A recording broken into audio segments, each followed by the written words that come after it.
आंबेडकरी चळवळीतील शहीद सोमनाथ सूर्यवंशी व भाई विजय वाकोडे यांना वाहिली श्रद्धांजली। मागील 2 दिवसापूर्वी परभणी येथे संविधान प्रतिकृतीची विटंबना प्रकरणानंतर आंबेडकरी चळवळीतील युवक व संघटना रस्त्यावर उतरल्या होत्या।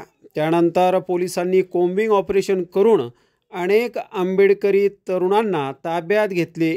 यातच लॉचे शिक्षण घेणारे सोमनाथ सूर्यवंशी यांना देखील पोलिसांनी ताब्यात घेतले होते। त्यांचा पोलीस कस्टडीमध्ये मृत्यू झाला। यानंतर त्यांचं ऑन कॅमेरा शवविच्छेदन करण्यात आले।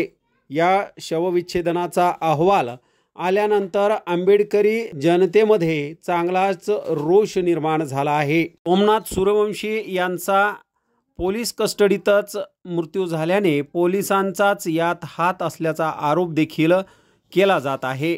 पोलिसांवर सदोष मनुष्यवधाचा गुन्हा दाखल करण्यात यावा अशी मागणी संपूर्ण आंबेडकरी चळवळीतील संघटनांकडून केला जात आहे। तसेच आंबेडकरी चळवळीतील ज्येष्ठ नेते भाई विजय वाकोडे यांचे देखील काल दुःखद निधन झाले। आंबेडकरी चळवळीतील योगदान देणारे या दोनही व्यक्तींना बुलढाणा येथील विश्राम भवन येथे भावपूर्ण श्रद्धांजली वाहण्यासाठी जिल्ह्यातील आंबेडकरी चळवळीतील पदाधिकारी व कार्यकर्त्यांनी श्रद्धांजलीपर कार्यक्रमाचे आयोजन केले होते।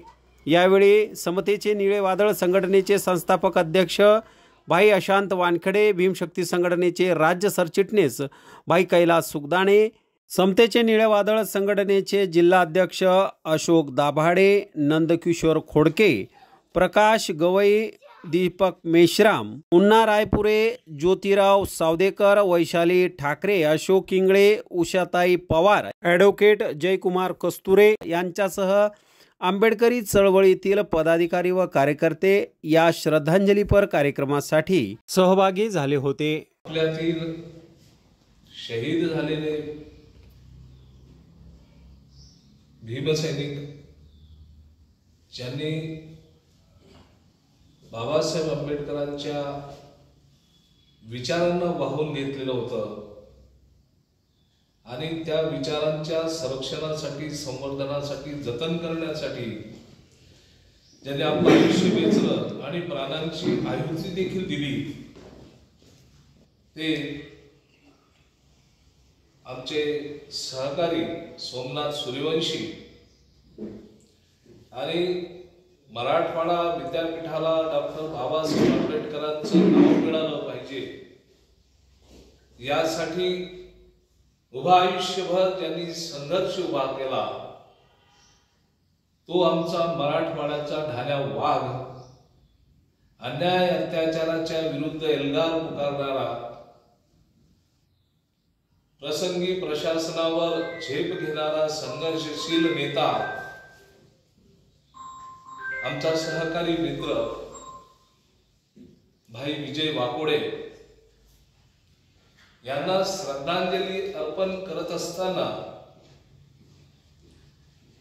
फार दुःख होत आहे, वेदना होत आहे, हृदय द्रवत आहे।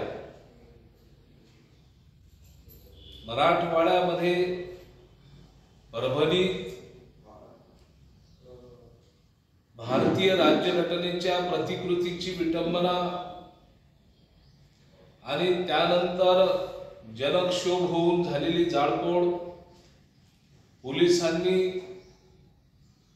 त्या ठिकाणी केलेला अपयशी बंदोबस्त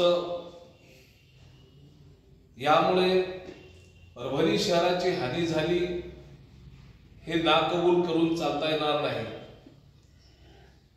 आम्हाला या ठिकाणी एवढंच नमूद करायचं आहे की पोलीस प्रशासनाने कायदा आणि सुव्यवस्था राखण्यासाठी काम करायचं असते।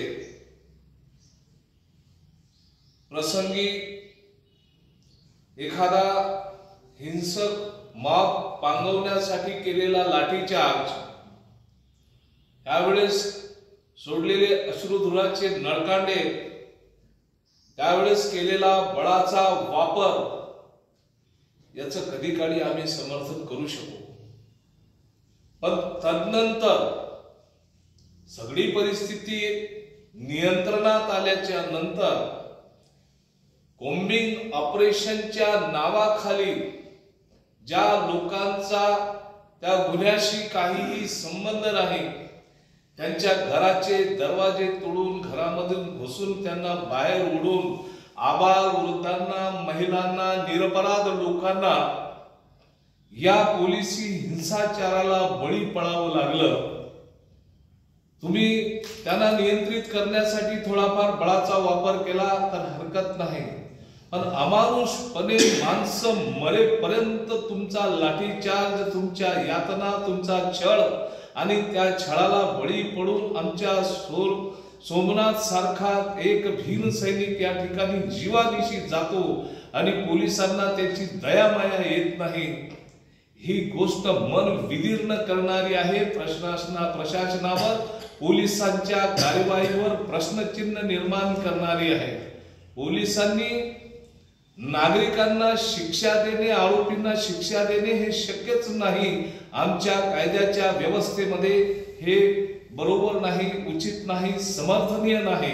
पोलिसांनी जो प्रचलित कायदा आहे त्याप्रमाणे आरोपीला न्यायालयाच्या समोर उभं करावं आणि न्यायालयाने दिलेली शिक्षा मान्य व्हावी, असा हे कायद्याचं राज्य आपल्या देशात असताना, महाराष्ट्रात असताना न्यायालय देईल त्या शिक्षेच्या आधीच आमच्या भीम सैनिकांना पोलिसांनी प्रचंड शिक्षा दिली, यातना दिल्या, छळ केला आणि त्यांचा जीव घेतला। हा सदोष मनुष्यवधाचा गुन्हा आहे आणि म्हणून परभणीच्या पोलीस अधिकाऱ्यांवर सदोष मनुष्यवधाचा गुन्हा दाखल झाला पाहिजे, ही मागणी आपण करणार आहोत, केली पाहिजे।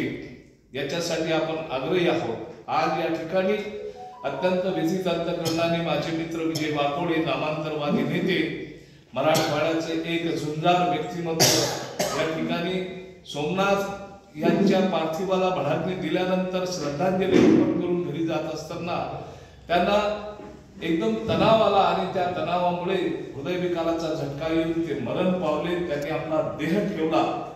ते या दगडफेकीच्या आरोपींमध्ये 1 नंबरवर होते। मुख्य आरोपी म्हणून विजय वाकोडे यांचं नाव आहे आणि सोमनाथ सूर्यवंशी यांचं 20 नंबरवर नाव आहे। पोलिसांनी न्यायालयाच्या शिक्षेच्या आधी जी शिक्षा दिली आणि जो गुन्हा केला, जो प्रमाण केला, जो कायदा हातात घेतला, त्याचा आम्ही निषेध करतो। मी या ठिकाणी सोमनाथ सूर्यवंशी आणि विजयभाई वाकोडे यांना भावपूर्ण श्रद्धांजली अर्पण करून त्यांचं बलिदान आम्ही व्यर्थ जाऊ देणार नाही, वाया जाऊ देणार नाही, हा संकल्प या ठिकाणी करून माझ्या शब्दांना विराम देतो।